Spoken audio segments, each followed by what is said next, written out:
असला बेकारचा रेटचा धुरा उडा लागला का मला वाटायला लागलं माझ्या छातीमध्ये ढिगारा बिगारा असते तर काय की मातीचं कुछ भी अबे पप्प्या मागे एवढी मोठी जागा असताना सुद्धा माझ्याकडे एमसी बॉक्स दिला किती अन्याय करता बे माझ्यावर अरे बापले बेकार मोठं काम वाटायला लागले बरं का मला 2-4 दिवस जाते काही कटिंग आता तर एका साईडची तर सगळे कटिंग करून टाकले बरं का यांनी मी विचारलं पप्प्याला कोण केलं तर पप्प्या काय मला माहिती का अनिकेत स्वामीने सगळे केले बघाल तिकडं नुसतं प्लास्टर आणलं होतं बाथरूम मध्ये तर या कामावर तुम्हाला सांगतो पलीकडलं कटिंग राहिले बरं का अलीकडले कुठं कुठं प्लास्टर आणले ते कुठं कुठं चुन्ना बिन्ना सगळं आणून टाकले ते बाथरूम मध्ये तर प्लास्टर आणून त्याच्यावर कटिंग केलं आम्ही आणि दुसऱ्या साईडचे जे 2 BHK होतं का त्यामधली सगळे कटिंग केले नव्हते बरं का 2 रूमची कटिंग केली होती फक्त बोर्ड नसल्यामुळे ती बोर्ड लावली नव्हती अबे पप्प्या घरामध्ये पाय पसरून बसल्यागत का बसला डायरेक्ट दोन्ही पाय पसरून बसला आणि डायरेक्ट फोडाफोडी चालू केलं काय पण वागतंय तुम्हाला सांगतो भावना असलं प्लास्टरवर जर कटिंग करायचं म्हणलं का लय बेकार होते वल्ला असल्यामुळे काय वाटेना झालंय कटिंग तर करायला लागलो बरं का भावना पण विषय काय लागला माहिती का असला बेकार घाम यायला लागला डायरेक्ट फक्त भवायामध्येच यायला लागलाय घाम आणि तुम्हाला सांगतो भावना असला बेकार त्रास व्हायला लागला कटिंग वरनं प्लास्टर करायचा आपलं काय ते प्लास्टर वरनं कटिंग करायचा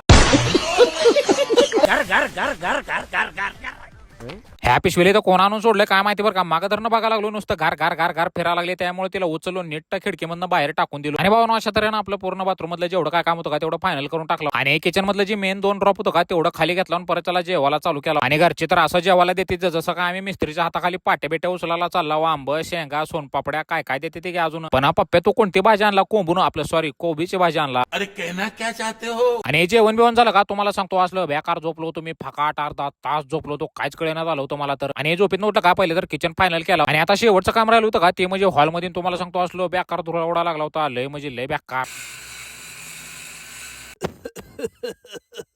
मला तर वाटायला लागले माझ्या छातीमध्ये सगळं धुरळ्याचं ढिगार बिगारच असते तर काय काय कळेना झाले बरं का मला आणि बाहेरचं तर लवकर दिशेनाच गेलं होतं आणि असल्या धुरळ्याचं सुद्धा तुम्हाला सांगतो पूर्ण हॉलमधलं जेवढं काय काम होतं का तेवढं फायनल करून टाकला आणि जेनेमध्ये आली केल्या साईडला काहीच नव्हतं बरं का त्यामुळे डायरेक्ट पाईप सोडून दिला होता बरं झालं ते सापडला बरं का नाही तर लय बेकारी झाली असते आपली आणि इथल्या डबल 2 BHK कटिंगला नाही म्हणलं तर 3 दिवस गेले तर बरं का